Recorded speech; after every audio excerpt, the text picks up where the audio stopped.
전쟁은 지겹도록 계속됐다. 칠레 북부에서부터 페루를 벗어날 때까지 취재팀은 사막의 늪을 빠져나올 수 없었다. 맨 처음 이 길은 잉카 제국 파발군이 달리던 자갈길이었다. 이제는 아스팔트가 깔려버린 잉카의 그 길을 취재팀은 잉카의 파발군처럼 달려 에콰도르로 향했다.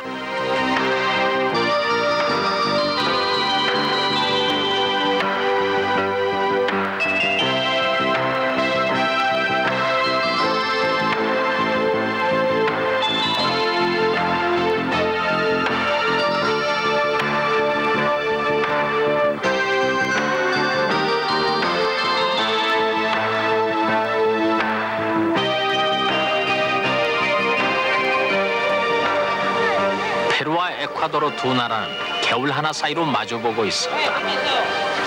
비무장지대 같은 국경 마을 속에는 두 나라가 같이 쓰는 시장이 있었다. 점점 달라지는 옷차림이 적도지대에 와 있음을 알려주고 있었다. 저 앞에 있는 나라 에콰도르는 이름마저 적도라는 뜻이다. 남미에 상륙한 지 80여일. 안데스 3000여 미터 고지와 거칠은 사막길을 탈 없이 달려온 한국산 자동차가 이제는 적도를 통과할 차례였다.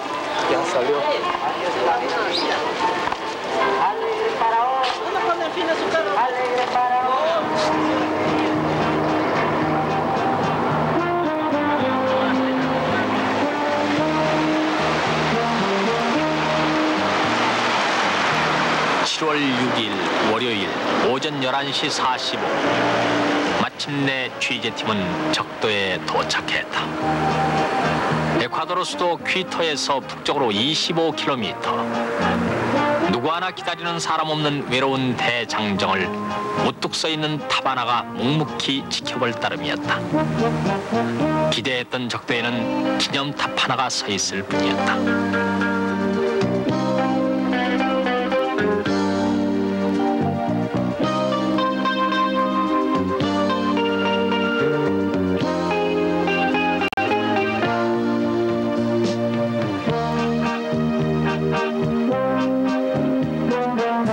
지구의 중심을 가르며 남반구와 북반구를 한 걸음 차이로 구분짓는 적도선.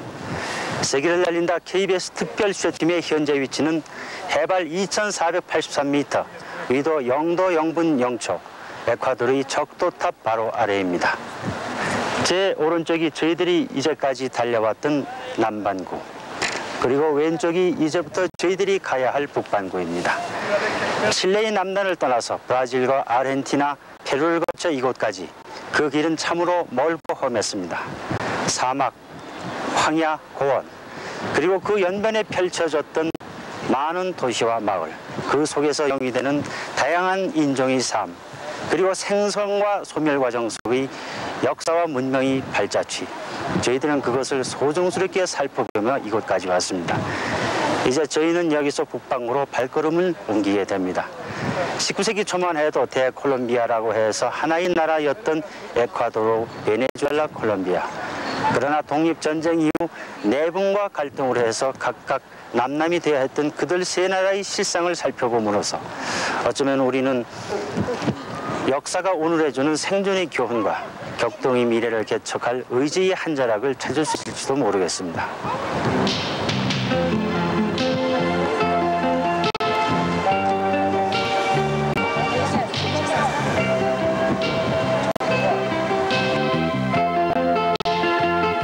어김없이 여기는 지구의 중앙선이었다.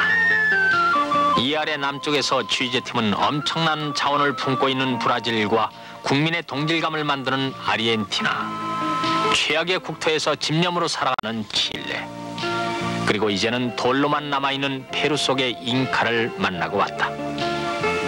이제 북쪽으로 세 나라, 에콰도르, 콜롬비아, 베네수엘라는 또 무슨 얘기를 가지고 취재팀을 만나게 될 것인가. 적도에 떨어지는 태양은 태고적 그대로 맑기만 했다.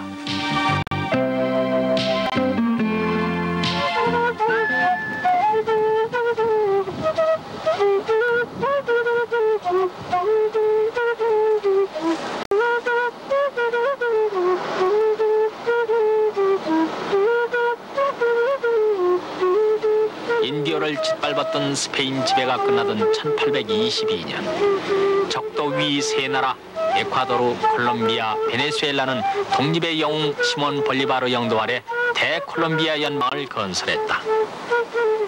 그러나 환희가 가라앉고 현실로 돌아오자 세 지역은 뜨거운 지역 감정으로 달아오른다. 드디어 7년 뒤 베네수엘라가 떨어져 나갔고 이듬해 1830년엔 이 나라 에콰도르마저 독립을 선포한다. 짧은 한때 형제였던 세 나라는 뜨거운 지역 감정으로 공중분해되고 만 것이었다.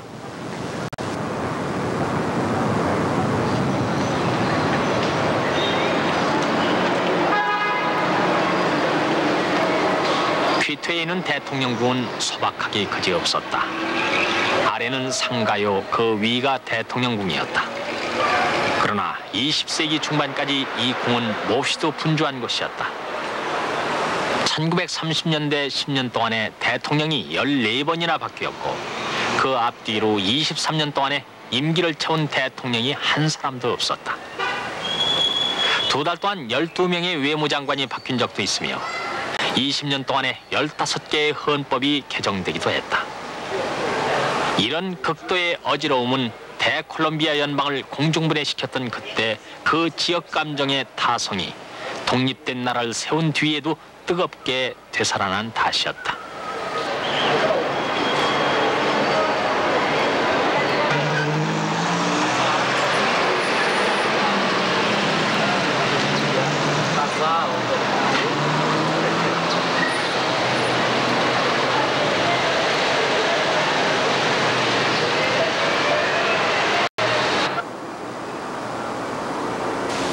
극도의 혼란을 초래했던 이 나라의 지역 감정은 퀴토를 중심으로 한 동부 산악 지역과 과야키를 중심으로 한 해안 지역의 맞섬에서 비롯된다.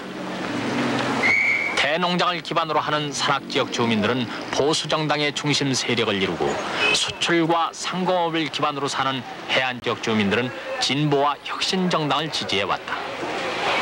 독립 이래 두 세력은 사사건건 상대방의 시비를 가려대했고 정치와 경제와 사회 문제마다 대립은 끊임없이 계속됐다.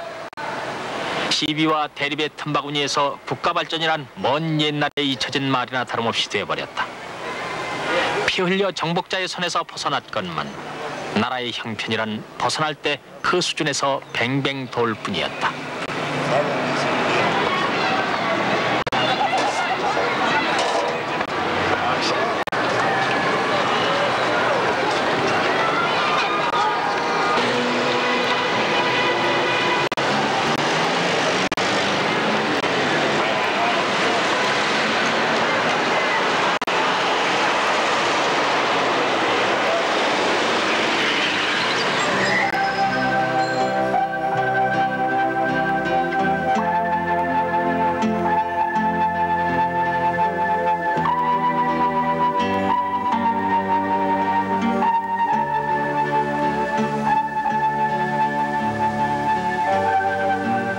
동부 산악 농장지대는 아직도 식민시대 역류에서 벗어나지 못하고 있었다. 드넓은 농장에 뿌려지는 씨앗은 지금도 육신에 의존한 것이었다. 이 나라 농업은 백인들이 움켜쥐고 있는 대농장이 주도하고 있다.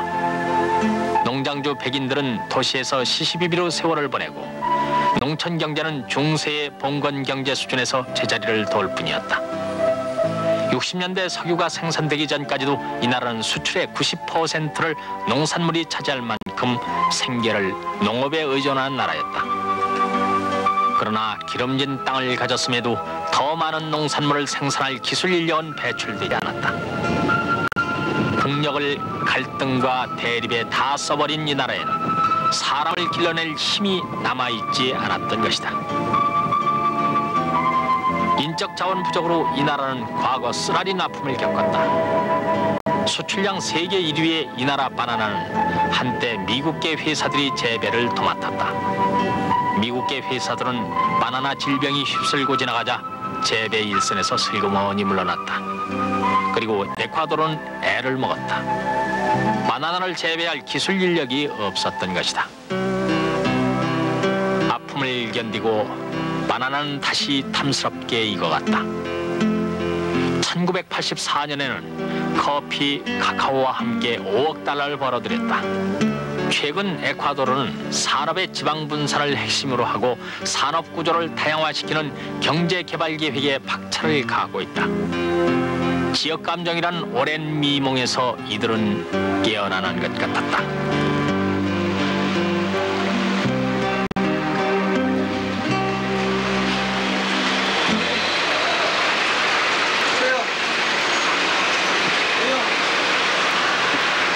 아침이면 짐을 싣고 저녁이면 풀어내리기 벌써 90여일. 게릴라가 출몰한 지역에서는 몸수색과 짐 뒤짐을 당하기도 했다. 사막의 여인숙에서는 몇 조각의 바나나로 밤을 넘기기도 했으며 순박한 여관을 만나면 한밤에도 식사를 해결할 수 있었다. 남미의 인심이란 나라마다 다른 것이었어 외국 이민자들이 경제를 움켜쥐고 있는 나라에선 경계의 눈총이 피부에 닿는 것이었다. 그 오랜 스페인의 지배와 독립 이후 밀려든 새로운 이민자들 외에서 남미는 상당한 피해의식을 가지고 있는 것 같았다.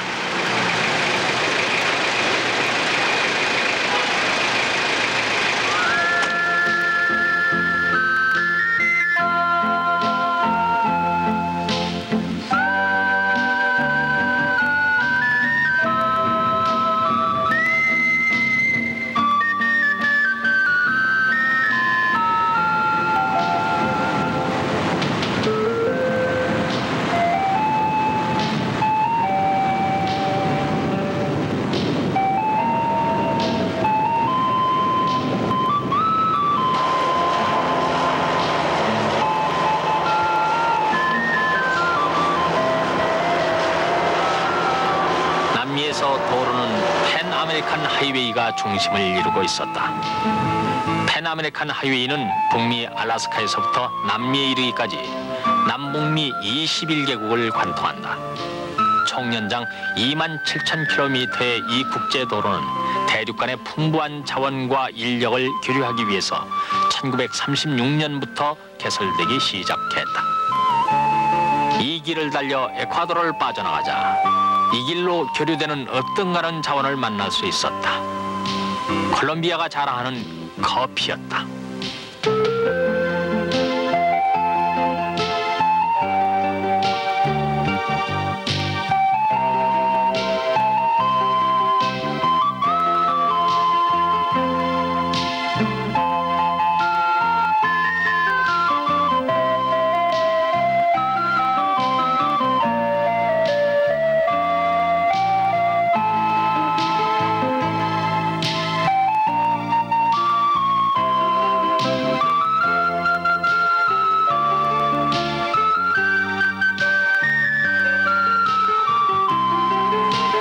콜롬비아 산악에서 자란 나무는 모두가 커피나무라 해도 과언이 아니었다. 중부 산악을 독점하고 있는 커피는 당당히 콜롬비아를 대표하고 있었다.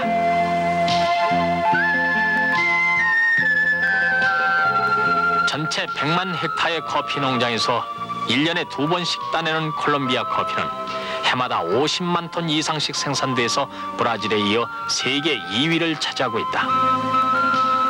콜롬비아 전체 수출의 60~70%를 차지하는 커피는 이 나라 경제에 웃음과 찡그림을 번갈아 가져다 준다. 콜롬비아 경제는 세계인의 혀끝에서 결정된다 해도 지나치지 않는 것이다. 전 세계적으로 볼 때 지금 커피 생산량이 잉여 상태라고 볼 수가 있겠는데 새로운 수요 창출을 위해서 어떻게 대처하고 계십니까? 콜롬비아 커피는 맛과 향이 세계 제일이라는 사실을 누구나 다 알고 있습니다. 아직까지는 세계 굴지의 커피 가공 회사들이 우리 커피를 잊지 않고 있습니다. 유럽과 미국이 우리의 수출 지역입니다.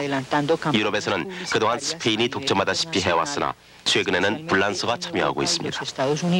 수요라는 것은 결국 맛과 향이 결정해주기 때문에 품질 개선이 가장 중요합니다. 시장에 내다 팔기 전에 건조하는 것이 생명입니다. 콜롬비아는 자연적으로 건조하기 가장 좋은 날씨를 가지고 있습니다.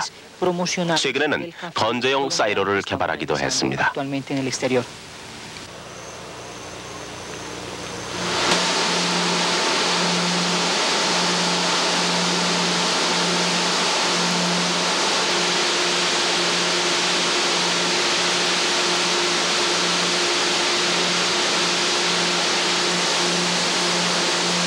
콜롬비아는 커피의 왕국답게 원두만을 생산해서 팔고 있었다.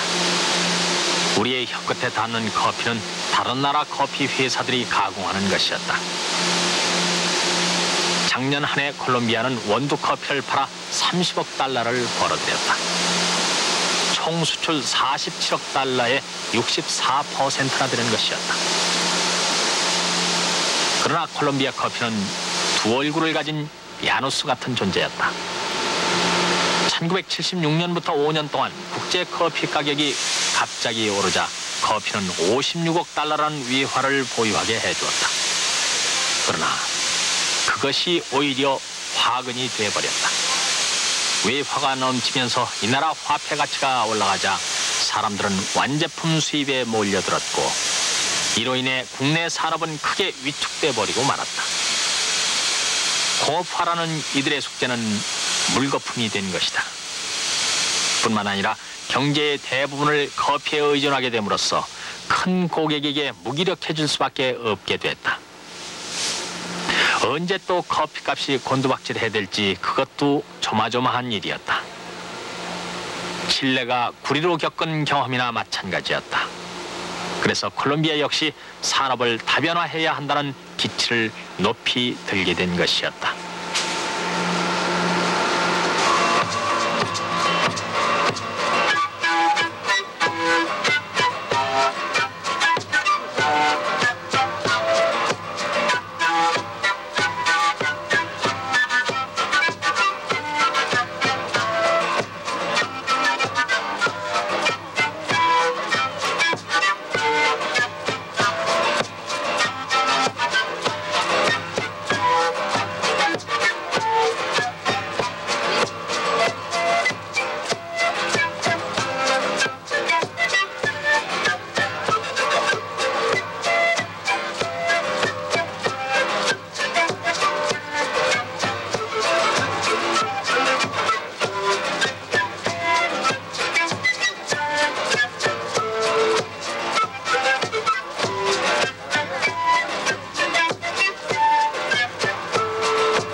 콜롬비아는 우리 땅에 건너와 피를 같이 흘린 영원한 혈맹이다. 이 나라는 남미에서 유일하게 한국 동란의 군대를 파견해서 위기를 함께 극복해준 반공 국가다. 수도 보고타 한복판엔 그때의 용사를 기리는 참전용사탑이 서 있었다. 전통적인 민주국가 콜롬비아는 아직까지 북계 외교 접근을 경계하고 있으며 버마 사건을 일으켰던 북계와 칼기를 격추시킨 소련을 가장 큰 목소리로 비난하기도 했고 유엔에서는 한국의 입장을 변함없이 지지하는 한국의 버시오 혈맹인 것이다.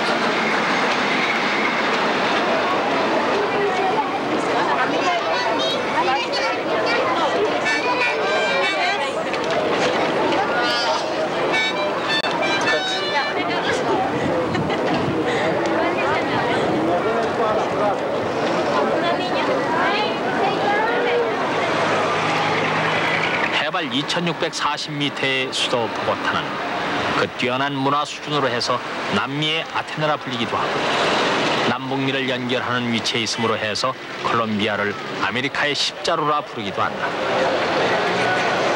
114만 평방킬로미터 면적에 2,800만 인구를 가진 콜롬비아는 이웃 베네수엘라와 더불어서 남미에서는 가장 안정된 나라로 손꼽힌다.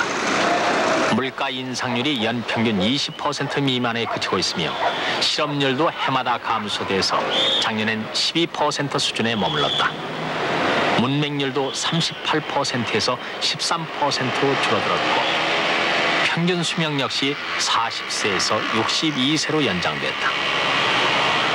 60년대 이후 이 나라는 도시나 농촌에서 정치나 경제적인 혼란을 찾아볼 수 없었다. 그런데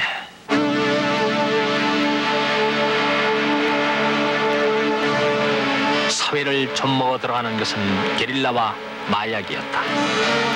그 둘은 때때로 하나가 된다. 코카인 카우보이라 불리는 마약 조직은 산악과 밀림에 숨어서 1년에 150억 달러를 웃도는 마약을 재배한다. 세계에서 가장 많은 분량이다. 재배된 마약은 온갖 방법을 통해서 미국과 남미로 흘러들어간다.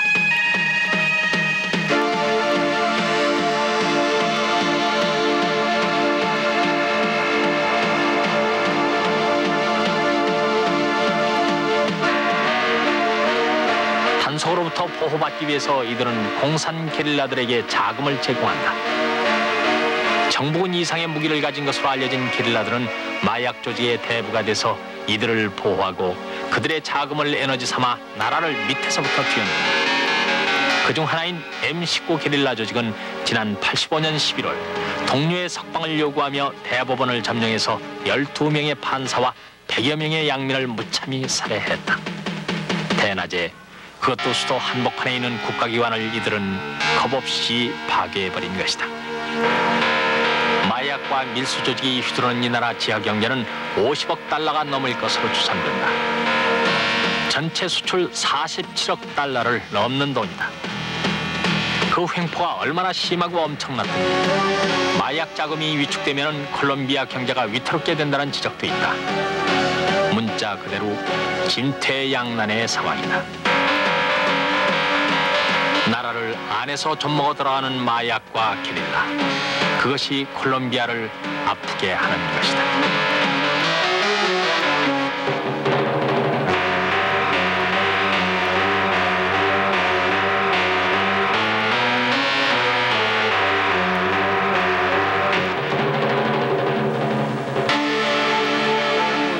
Una forma más tranquila de vivir en el país, obteniendo seguramente o tratando de obtener una paz que no ha sido. 우리는 항상 대화를 통한 문제 해결을 바라고 있습니다. 지난번 우리가 집권했을 때도 무장 게릴라로 인한 사회 불안을 염려해서 이들과 대화를 통한 평화적 해결 방법을 제시했습니다. 게릴라를 사면함으로써 그들이 점유하고 있는 지역에서 생활 보장을 해주려는 것이었습니다. 물론 반대도 많았습니다. 그들에게 공공연한 무장투쟁 지역을 확보해주는 결과가 된다는 것입니다. 어쨌든 우리는 여야를 막론하고 모든 수단을 강구해서 평화적인 해결 노력을 기울이고 있으며 이러한 방법은 우리 콜롬비아 정치에서 일관되어 온 전통이기도 합니다.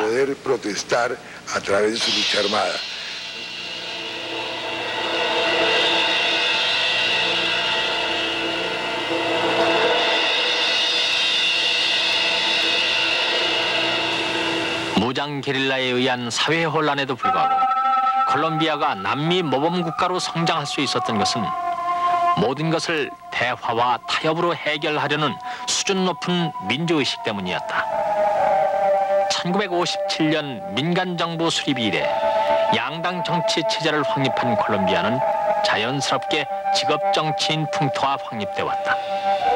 대부분의 정치인들은 마을과 시와 주의 의원을 차례로 거치면서 대화와 타협의 원리를 체득하고 그 뒤에 나랏일을 결정하는 국회에 진출함으로써 이 나라가 만들어온 민주 전통을 굳게 지키는 것이었다.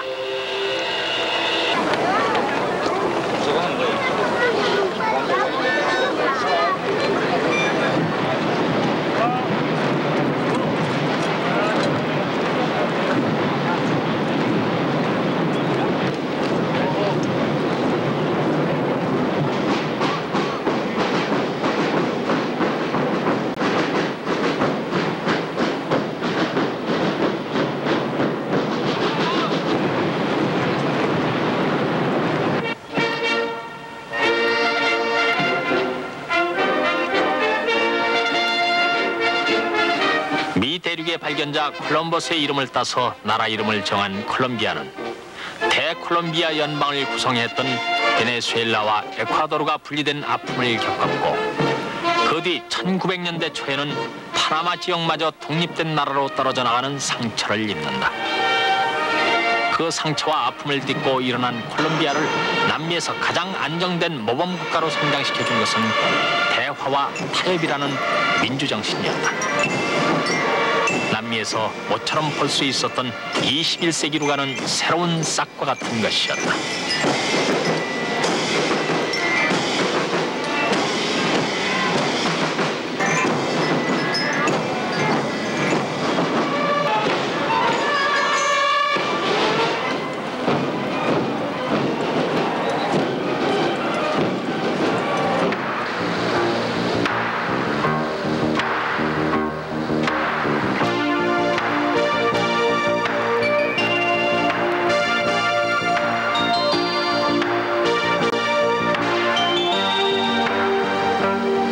잠시였을 망정 한 나라로 있었다가 헤어진 뒤 하나는 지역 간의 반목과 대립으로 낙후된 상태에 머물러 있고 또 하나는 대화와 타협으로 모범국이 되고 있는 모습을 두 나라의 현실은 꾸밈없이 보여주고 있었다.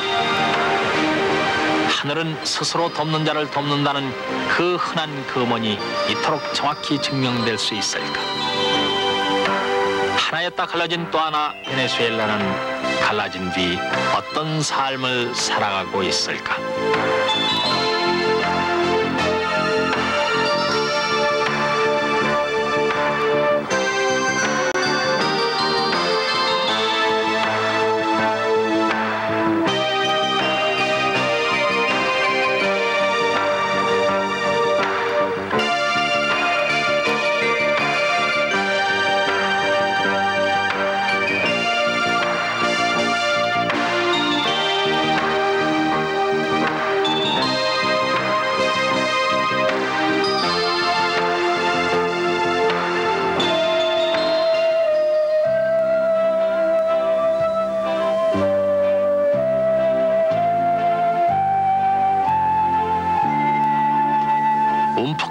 내륙에 있다 해서 호수라고도 불리는 마라카이보 호수는 수상 면적 13,000평방킬로미터로 호수로는 남미 최대 규모를 자랑한다. 여기에 맨 처음 발을 디딘 정복자는 콜럼버스의 부하 오헤다였다. 1499년에 오헤다는 물 위에 떠있는 오두막집을 보고 이탈리아의 베니스를 닮았다고 생각했다. 그래서 이곳을 작은 베니스라 이름 붙였다. 작은 베니스. 그 이름을 스페인어로 풀이하면 베네수엘라가 되는 것이다.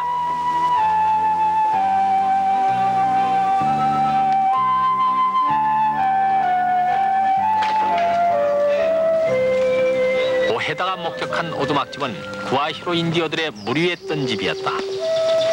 구아히로 인디어 집들은 마라카이보 호수 언저리를 빙 돌아 떠 있었다. 베네수엘라 인구 2%에 불과한 인디어들은 이 호수를 중심으로 서쪽에 살고 있었다.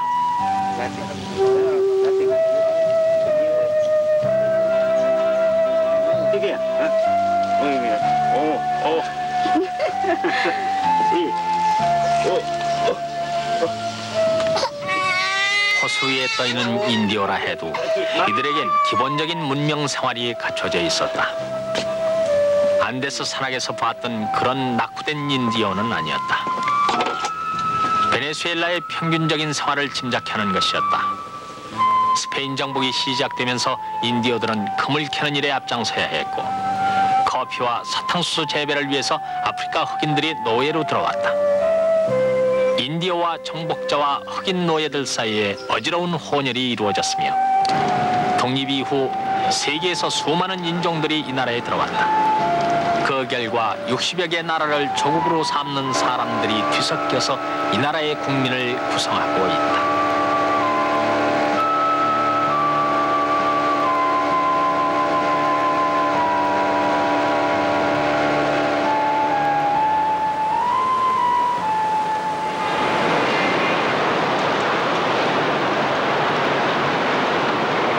베네수엘라는 피로써 세계를 정복했다고 서슴없이 말한다. 인종이나 피해 장벽을 뛰어넘었다는 것이다.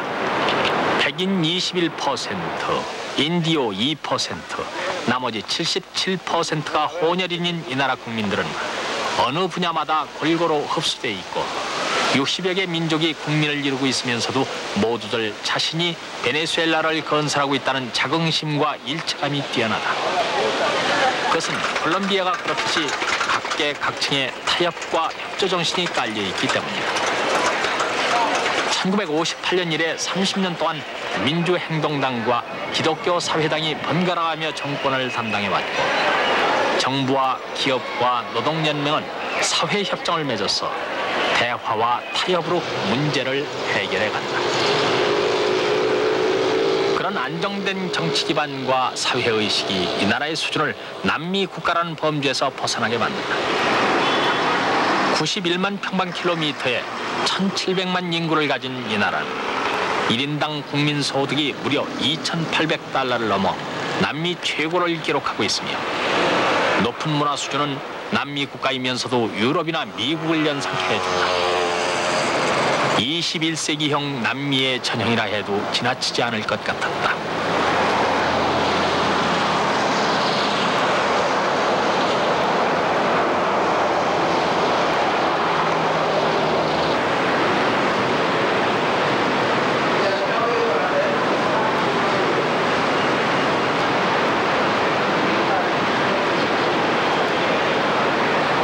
수도 카라카스 시가지에서 이들의 사회 수준을 한눈에 볼 수 있는 것은 세계 제1의 자동차 도로였다. 일찍부터 자동차 문화를 발전시킨 베네수엘라는 총 연장 6만 킬로미터가 넘는 자동차 도로를 건설했다. 그중 이들이 자랑하는 하이웨이는 1km 공사비가 1억 5천 달러 이상이나 투입된다. 이 도로 위를 250만 대의 다양한 승용차가 달리고 있었다. 이들은 인생의 상당 부분을 자동차 속에서 사는 것이었다.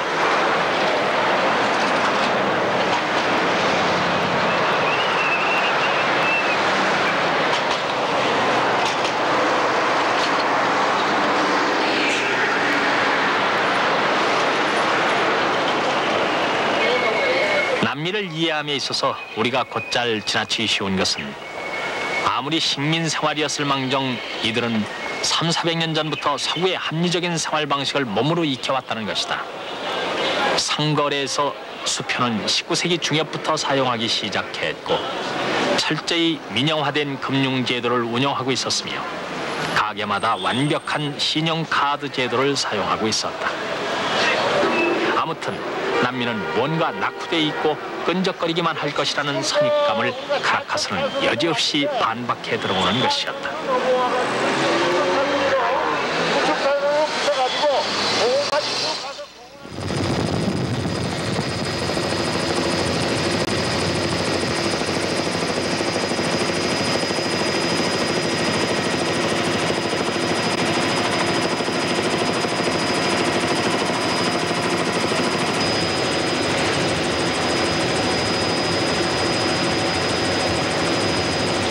옛부터 마라카이보 호수에 사는 부아이로 인디오들에게는 이 땅의 구세주는 산타아나 산에서 나온다는 전설이 있었다.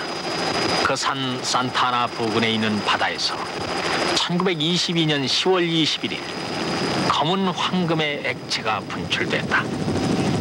베네수엘라 북부 마라카이보 해상이었다.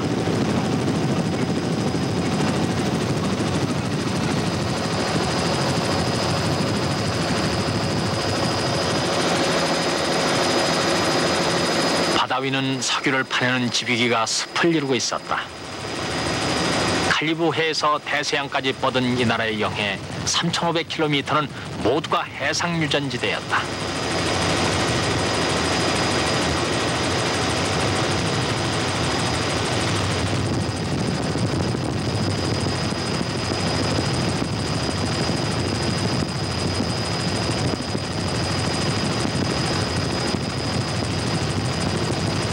이 바다 밑에 이들은 200억 배럴이나 되는 석유를 가지고 있으며 그것은 세계 11위의 매장량에 해당된다. 그러나 이들은 최근 국토 내륙에 오리노코 강 주변에서 해상 매장량의 5배 가까운 900억 배럴의 석유를 또다시 찾아냈다. 하늘은 왜 있는 자에게만 더 주는 것인가 야속하게 느껴질 정도였다.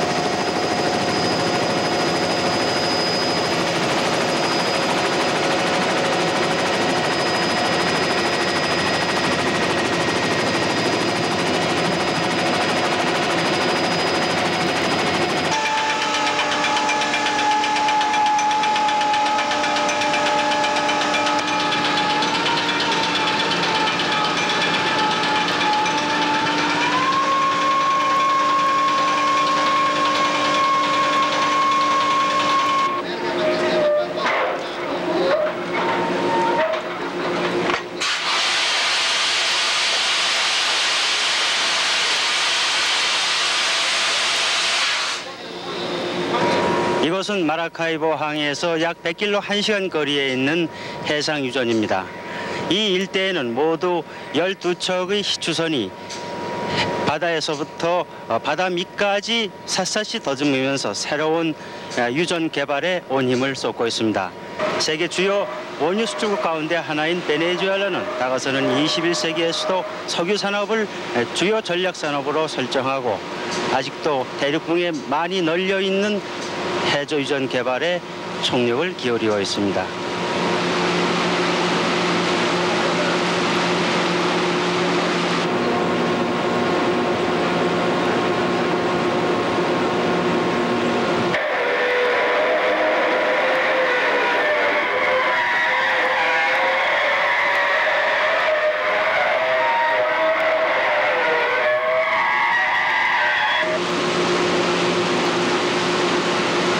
이곳 마라카이보 해상유전에서는 하루에 220만 배럴의 원유를 끌어올린다. 매장량은 11위에 생산량은 7위에 해당된다. 석유뿐만 아니라 이 바다에는 1조 7천억 입방미터의 천연가스가 들어있다. 이 또한 매장량 세계 11위다. 검은 황금 석유는 바다 밑을 7m에서 10m까지만 파들어가도 솟아나온다. 석유는 값비싼 양질의 중질유와 경질유가 대부분이다. 문자 그대로 검은 황금 석유로서 이 나라는 작년에 72억 달러를 벌어들였다.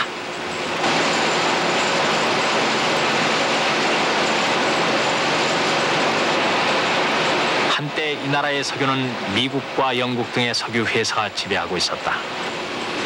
그러나 그들 회사가 석유를 함부로 파낸다고 생각해서 이 나라 정부는 1976년 1월 1일 석유 산업 국유화 조치를 단행했다. 그 뒤로 이 나라 석유 산업에는 해외 투자가 감소됐으며 최근에는 바닷속 깊숙한 안반까지 파내려가야 하기 때문에 채산성이 맞지 않게 됐다. 이에 따라 이 해상 유전을 맡고 있는 마라벤 석유 회사는 수많은 집유 시설 가운데서 50여 개 집유선에서만 석유를 파내고 있다. 또한 이 회사는 이 유전의 석유가 줄어들 것에 대비해서 파낸 석유의 상당 부분을 대형 지하 탱크에 저장하고 있다. 그와 함께 이 나라 정부는 내륙 오리노코 강 유역에서 무려 900억 배럴의 원유를 발견하고 개발에 박차를 가하고 있다. 이에 따라 베네수엘라는 해상에서 육지로 석유의 새로운 역사를 열어가고 있는 것이었다.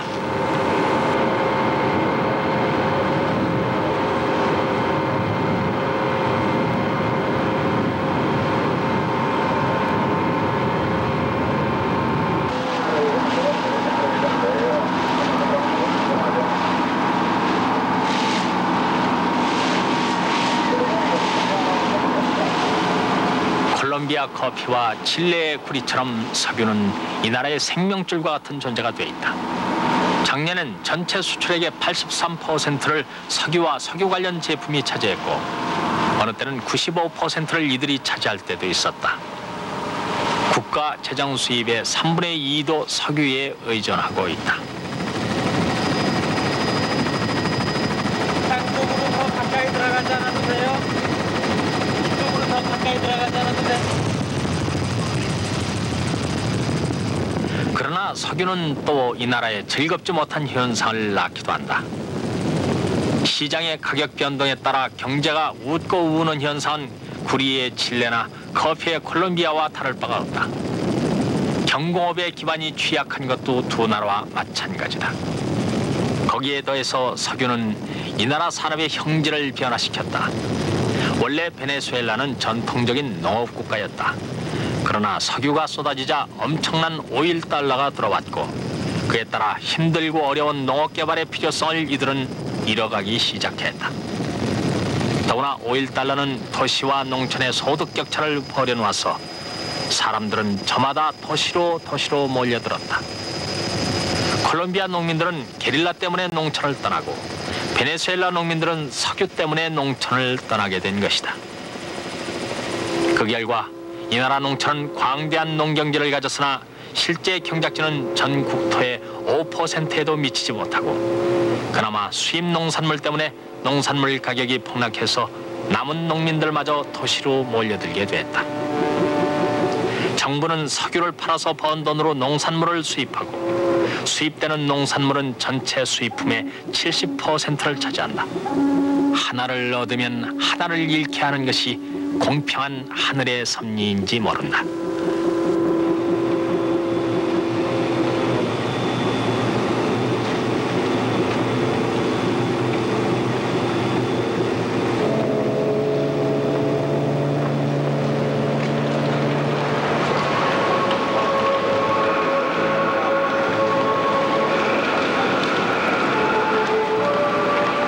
수많은 자원국 중에서 이 나라 베네수엘라가 최고의 소득과 문화 수준을 자랑하는 것은 온 국민의 저력과 자각이 남들보다 뛰어난 것이라는 점을 말해주는 것이었다.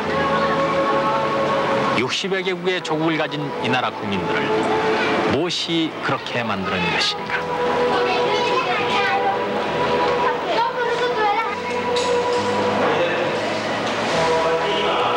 이들에게 스승이 있었다. 이제는 각오 없는 한 사람의 목소리가 150년을 메아리쳐 내려오면서 이들에게 대화와 타협을 가르치고 민주주의의 이상을 실현케 했다. 시몬 볼리바르, 남미의 독립운동가이자 열렬한 공화주의자. 1783년 카라카스에서 태어난 볼리바르는 스페인 마드리드로 건너가 교육을 받은 뒤 조국의 독립을 위해서 귀국했다. 청년 볼리바르는 4차례에 걸친 실패와 망명을 거듭하면서 베네수엘라, 콜롬비아, 에콰도르를 독립시키고 곧이어 페루와 볼리비아마저 스페인 손에서 구출해냈다. 베네수엘라, 콜롬비아, 에콰도르를 통합해서 대콜롬비아 연방을 결성한 그는 주권이 국민에게 있는 나라, 모든 사람에게 자유와 평등이 주어지는 나라, 그리고 힘이나 감정보다 대화와 타협이 우선한 나라를 가르치고 다듬었다.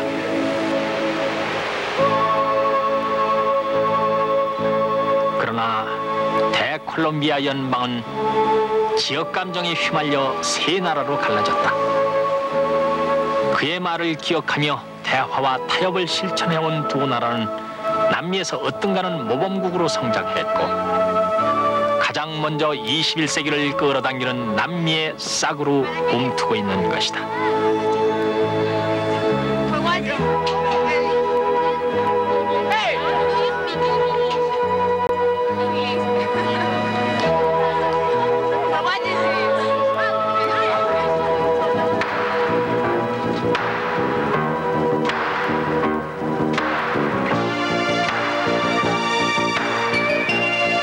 드디어 대서양이 보였다. 칠레 중부 태평양 연안에 상륙했던 한국의 자동차들은 가로와 세로로 이 대륙을 달려 드디어 또 다른 바다에 닿았다. 대서양. 이 바다는 정복자가 들어온 그 바다였다. 잠자는 대륙을 흔들어 깨우며 이 대륙의 새로운 역사를 만들었던 그들은 지금 가고 없지만 그들이 물러간 뒤 사실상 이 대륙의 역사는 다시 시작된 것이나 마찬가지였다. 그들이 빠져나간 진공 속에서 힘과 의지가 있는 자들은 앞서 나가고 집념과 애착이 부족한 나라는 뒤처져 있었다. 역사의 원리는 어디에서나 마찬가지였다. 지나온 남미의 그 나라들은 그렇게 정확히 역사의 궤도를 달리고 있는 것이었다.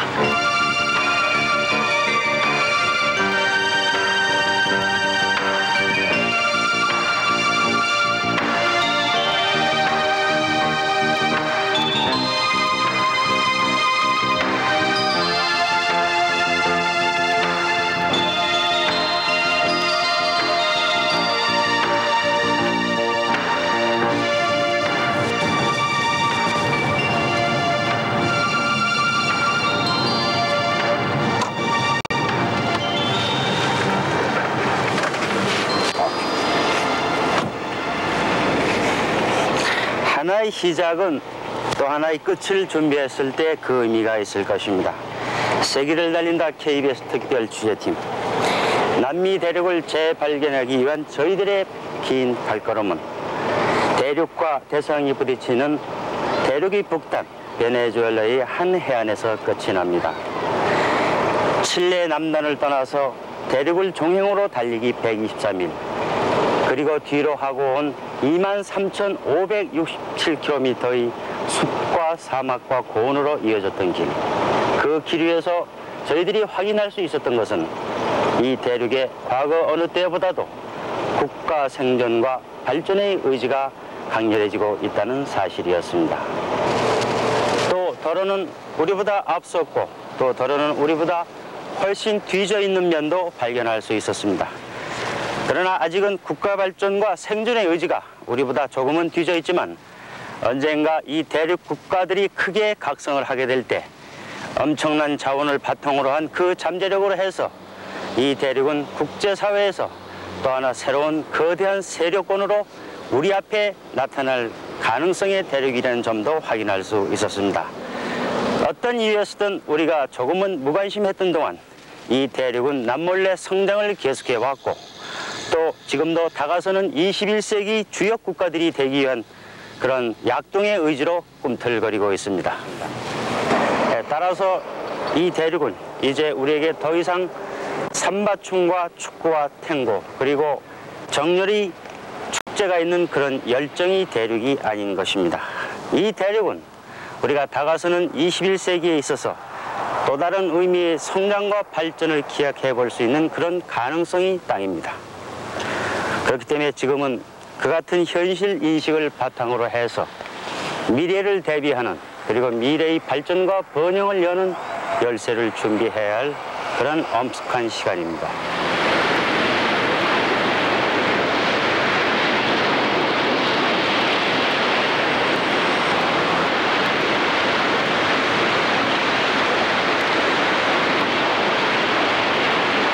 (500년) 전 유럽인은 이 바다로 남미에 도착해서 신대륙을 발견했다고 말했다. 인디오가 살고 있던 이 대륙이 그때 그들에게 신대륙이라는 개념으로 비춰졌다면 지금 우리도 이 대륙을 신대륙이라고 말할 수 있다.